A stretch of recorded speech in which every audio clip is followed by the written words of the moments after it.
Hey everyone, welcome to episode number 61 of the Bill Podcast, and in this episode we'll go through Docker, which is a platform for distributed applications. Now before we begin with Docker, let me run through a little bit of prerequisite. I felt having a concept of virtualization or knowing how to run different operating system on top of your operating system is pretty useful, and for that I recommend going through VirtualBox.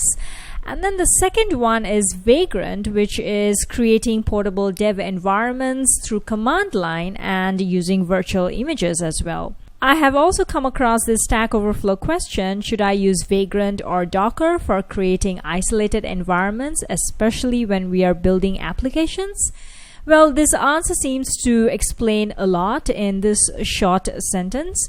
So if your purpose is isolation, Docker is what you want to go. And Vagrant is basically a virtual machine manager. And finally, I thought this is what gives the distinction between the structure of Docker versus virtual images, is that in Docker, you're basically using the same kernel as the host and the same file system. So what do we mean by that? So let's Google virtual image versus Docker, and if we come to the images section, why don't we just click the very first one? Over here, you will see the difference between containers and virtual machines. So as you see here in the container, which Docker also follows the structure, it is basically accessing the same kernel as the host machine. So virtual machines tend to be a little bit heavy, and whereas the containers are a lot lighter. And when we talk about Linux containers, this is exactly what Docker is based off. So I highly recommend you to go through some of these links, especially if you are not familiar with these terms. So let's get on to Docker, and before we start playing around with Docker, here are some of the related websites. So the very first one is docker.com, and definitely go ahead, click try it, and this is how it looks like. It's an interactive terminal. So go ahead and try it, and this tutorial will give you a very brief outlook about the common commands of Docker. And then of course there is the installation and the documentation. So you should definitely go to this installation tab, and depending on your operating system, for example the one I am using is Mac OS X, go ahead and use it. Or when I'm running Amazon EC2 instance and I'm using Ubuntu, this instruction will be helpful for you. And finally, it is the command line, and this is basically where all the commands are written here, whether it is, say, export, images, kill, load. Well, we will use a lot of them. This is where it is documented, and this page comes in really handy. Great, so let's get started with Docker. So I'll come here and go to the Mac OS X installation page. And I'll not go through the installation, of course, but basically you will install boot to Docker application. So here I am in my desktop in a folder which is completely empty. And I have already installed Docker. So why don't we try it out with the very first command, which is simply Docker. And upon doing that, you'll see a common list of commands here. Also that I like to do is Docker version. So yep, we are using client version, a client API version. There is also Go version, git commit, and so on and so forth. And finally, let me echo out an environment variable which will be available after we start Docker, which is Docker host. As you can see, it is empty right now. So how do we actually start Docker? So we start Docker with this command boot to Docker, which we installed, and then simply start. So notice here it will say that VM is to be started. So for Mac OS X, Docker is actually using a virtual machine to run some version of Linux containers. And there you go, boot to Docker has started. But let's go to the instructions once again. After boot to Docker, you'll also have to export the Docker host variable. So why don't we go ahead and do that? So I'm going to copy this and run it as well. And now when you try to echo Docker host, there you go, we have an IP address here which will come in handy later on. So before we get started on Docker, let's go through the concept of containers and images. So when I first started with Docker, I kept getting a lot of confusion with the term image and container. So basically, an instance of an image is called a container. So you can say that the image is like the blueprint and container is an instance. So why don't we go ahead and list out all the running containers? So for that, we can do simply docker ps. Obviously, we do not have a running container and they'll be nil, and this will just be the heading. If you want to list all the containers, you can do ps-a. And there you go, you have all the containers that I've used previously. And finally, you can also list all the images like this, simply docker images. Now, as you can see, I do have a lot of images and containers. Why don't we delete all of them? So firstly, let's delete all the containers. So we can do docker rm, and simply we will run the same thing, docker ps-a-q.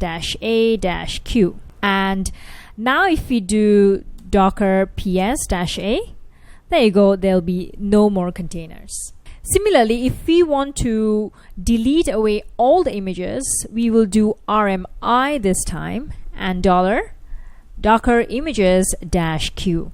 All right, and now if I try to do docker images, there you go, no more images. So this is basically a couple of handy commands to delete all the containers and images. So for this episode, we will make two very simple applications, and we will see how we can create isolated environments for them. The very first one will simply be running a HTML page with Nginx server.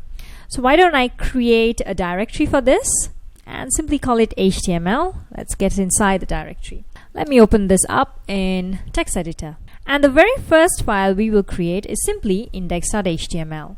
And inside here, it will be really simple, hello world with Docker. That's it. So every application can have something called the Docker file, and this is where we specify what to do with the container. So let's create a file called Docker file. Over here, the very first line, we will have to say the operating system that we are using. So in this case, why don't we use Ubuntu 14.04, one of the long-term supported Ubuntus. And immediately upon installing Ubuntu, we will simply do an apt get update, as we always do. So how do we now create an image out of this, which is basically a simply Ubuntu image? So we will come to the folder. Let's see what's inside the folder. Yep, there's a Docker file and there's an index.html. So after this, we'll simply do docker build to build the image, and then -t and HTML, and then dot to say the current folder. Let's run it and see what happens. So there you go, step 0 from Ubuntu. So this will take a little bit of time. So notice the timestamp here, it's 54 minutes. I'll let it run. And there you go, it is successfully built. And it took a little over 2 minutes. So this time, why don't we run Docker images? And there you go, you have HTML right there. And why don't we run docker ps-a? We do not have, obviously, any container. Now, what if we want to enter this image? How do we do that? So for that, we use the command run and then say -i for interactive mode and -t html/bin/bash. So there you are inside the container. So why don't we run a command to see what operating system it is using? And there you go, it is using Ubuntu 14.04. Why don't we try out something, say git version? Nope, obviously git is not installed. How about curl? Nope, curl is also not installed.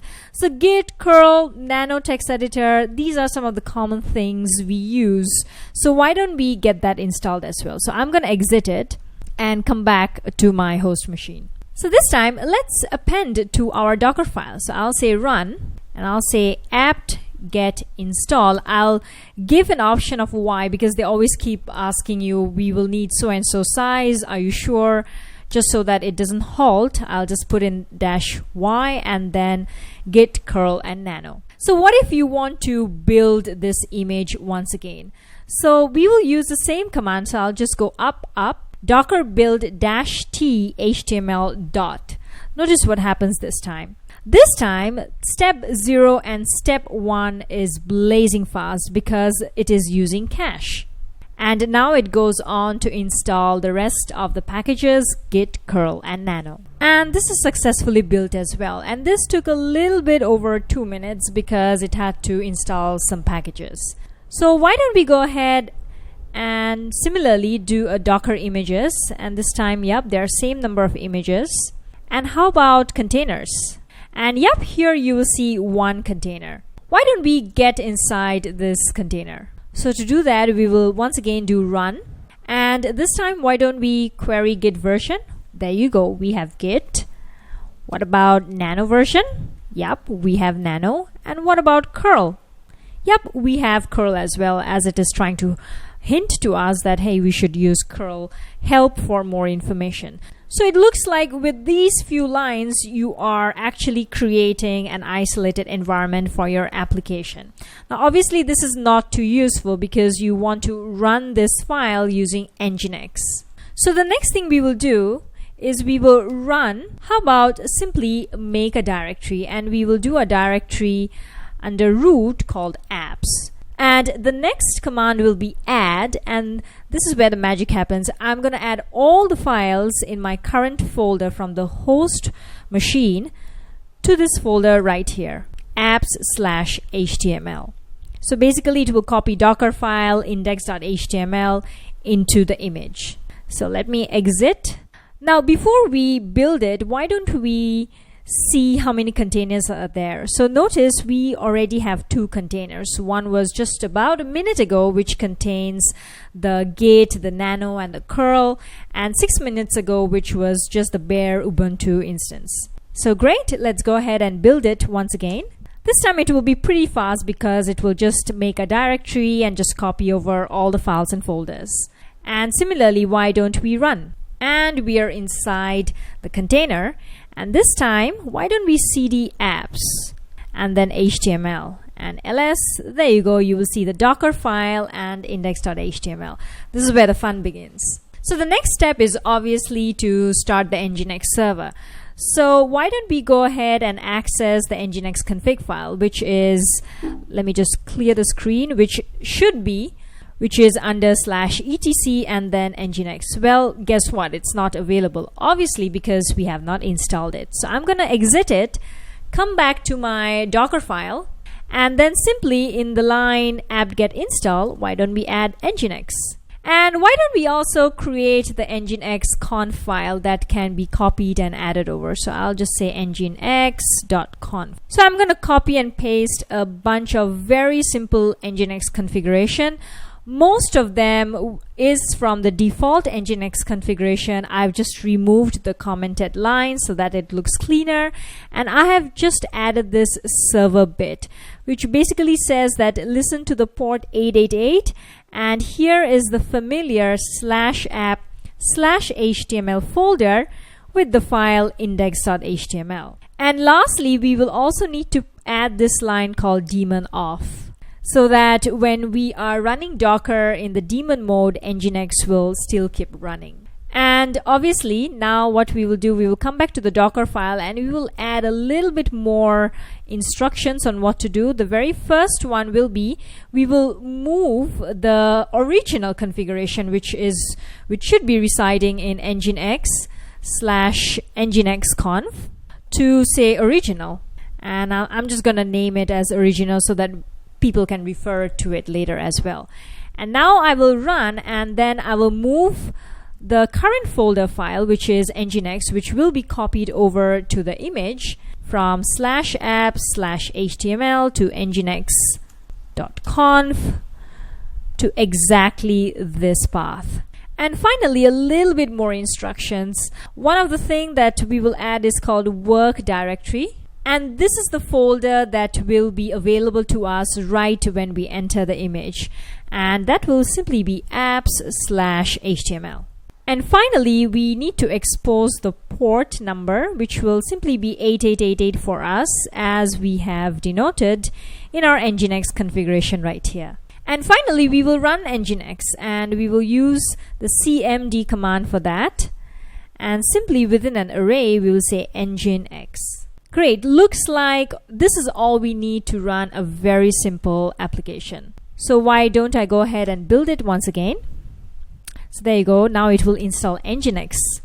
So notice here, it will take the cache of the step that is unchanged, but the moment the step is changed, it will not refer to the cache anymore. And there you go, it is successfully built. So as usual, why don't we list all the images? Of course, we have HTML and Ubuntu.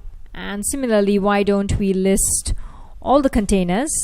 And there you go. It is almost like Git versioning. It is basically versioning the different versions of containers that we had. And obviously we are not running anything, so the Docker PS will give us nothing. And finally, instead of getting inside the instance, this time we will run the application. So to do that, we will simply do Docker run -d for daemon mode and then -p for port mapping. So basically we are saying in the host machine, and this is in the image.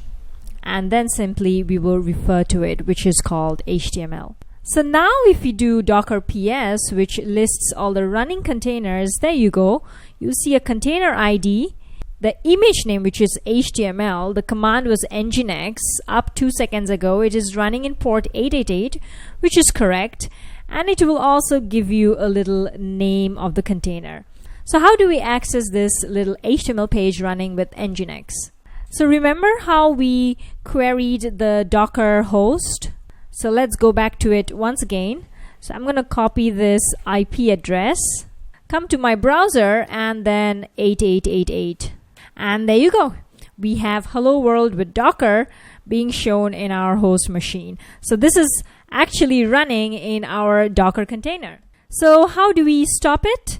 We can simply do Docker stop, and you can refer to the name of the container, which in our case is Grave Pearlman. They have funny names. And now if you do Docker PS, guess what? No Docker containers are running. This was a pretty interesting way of running isolated environments for our application. Obviously, for our more complicated apps, this will get a lot more complicated as you will install a lot of things. You will move and run and working directory, compose, and commands, and so on and so forth. The next thing that we will do is why don't we create a Git repository out of this, which is what we will do if we want to kind of deploy. So git init, git add everything, and git commit, initial commit. So now if we do Docker build, and then we do a Docker run and we get inside the instance, let me clear the screen. Here you will see if you do a little ls, or rather we should do ls-al so that we can see all the dot files as well. We will see that .git is also available. But .git is not used at all to run this application. So how do we kind of ignore certain files? For example, say grunt.js file or some build files which you do not want to include.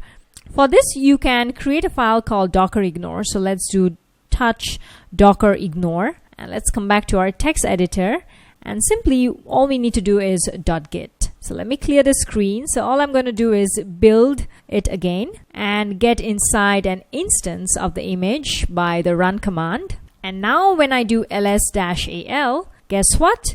The .docker ignore is there, but the .git folder is not there at all. So let me exit it. One final thing that you can do is also kind of change the bash prompt of our container. So to do that, you can simply do run. And in this case, you can do curl. And I'm just going to basically curl one of my .file folders, which is bash rc. And then I will just copy it to .bash in the root. So notice here, previously when I got inside the container, the bash prompt was nice, but I would like to kind of customize it according to my preference, and this would be useful for debugging purpose.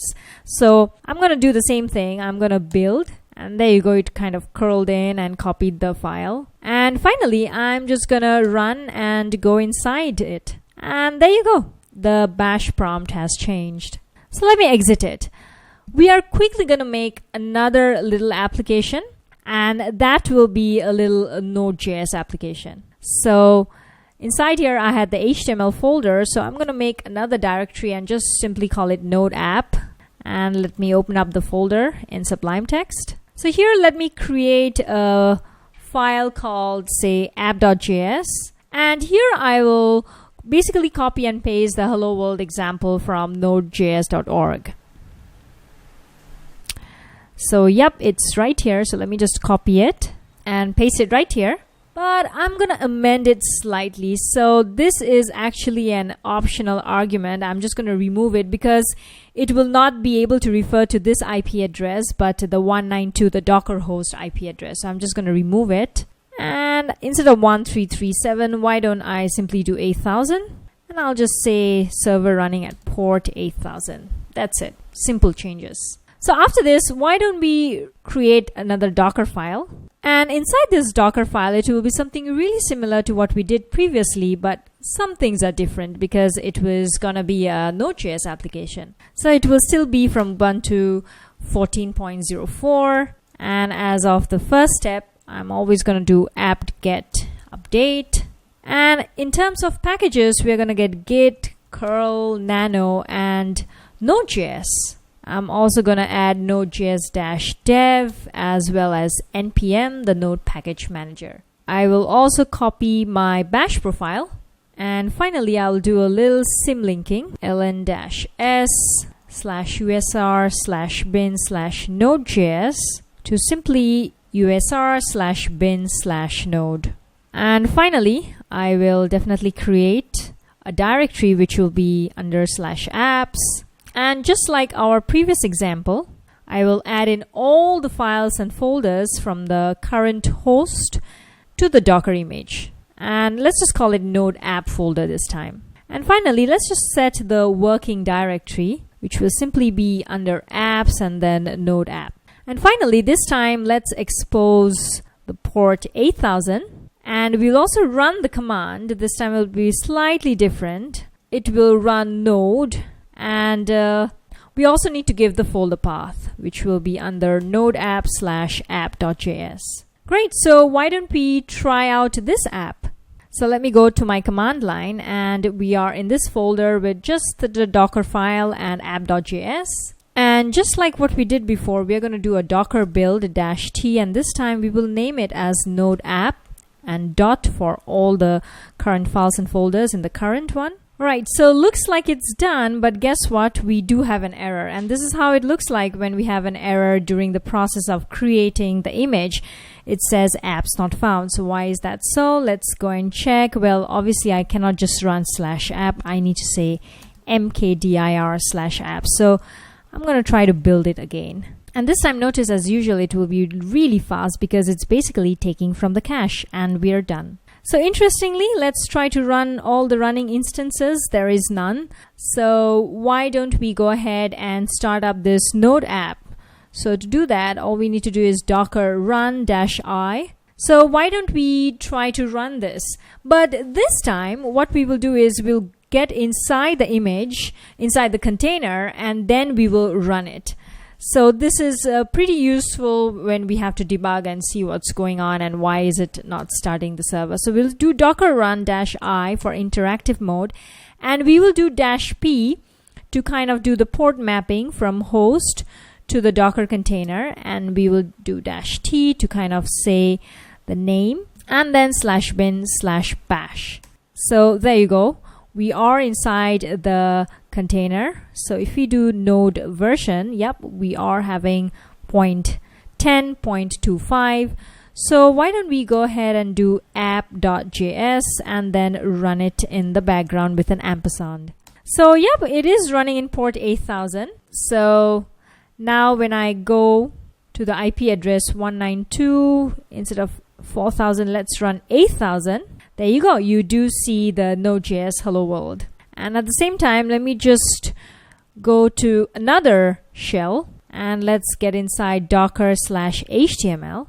So if we do docker ps here, you will notice that you'll get a little bit of error. So even in this shell, so every time you start a new shell, a new terminal tab, you will need to run the export command. So why don't we go back to the installation, and then I'm just going to copy this, come back here and paste it. And now if we do docker ps, yep, I am running the node app, and I'm going to come to the HTML and run the HTML app too. but obviously I will not get inside the command line. I'll just run it with a port mapping. And now if you do docker ps, notice that there are two containers. One is the HTML, the second one is node app. Yep, it is running the correct commands, Nginx, and it is also running in the correct port. So if we go to my browser, so this is the Node.js app that's running, and in a new tab, why don't we access port 8888?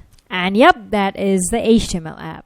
So this is a very simple example of how we can run two applications with two totally isolated environments. And so what I'll usually do is I'll have a front-end app and then a back-end app. Then they can just talk to each other, but they are in completely different isolated containers. And that's all I wanted to share about Docker. So I hope this gave us all a brief introduction to Docker. Of course, there are tons of things to learn. I found using the Docker files really a handy way of making apps and isolated environments. So some more resources to learn on Docker. There is a Docker Run channel on YouTube, so I highly recommend you to watch the videos. Some of them are from the Docker conference that happened this year in June. And next, the Hub Docker. I found this really useful because if you go through the repositories in Docker Hub, you will see tons of registries here that you can use right away. So let's click the WordPress one. So here they will teach you how to install it using Docker. And basically there are images that you can use right here, or you can even commit your image and push it here. So all you need to do, for example, is docker pull WordPress, and you will have an instance of WordPress with Docker right there. Sometimes I also find it really helpful to go through the Docker file that other developers have written. For example, a couple of weeks ago, I was trying to find out how to install Ruby 2.1, and I found this, and also the author shared the Docker file. And from the Docker file, I got snippets of code that I could add into my own Docker file. Also, this is a great way to learn how other developers have used Docker in their Docker file, or what kind of repositories and images they have built with Docker. So go ahead and explore Docker Hub. And finally, for the build link of the episode, I'm going to give it to this GitHub little markdown file called freeprogrammingbooks.md. This is really quite an exhaustive markdown file. You can see all sorts of programming languages referred here. For example, D or C++, along with frameworks as well, or even operating systems like Firefox OS. So do give this list a brief overview, and based on your interest, you can click one of them. For example, why don't we click, say, Sinatra here, based on Ruby. And here you will see an example of Sinatra book, and you can click here and have a read through it. And that's it for this week's episode of Docker. For all other episodes of Build Podcasts, go to build-podcast.com and subscribe via RSS, iTunes, Vimeo, YouTube, GitHub, and Twitter. I'll see you next time. Goodbye.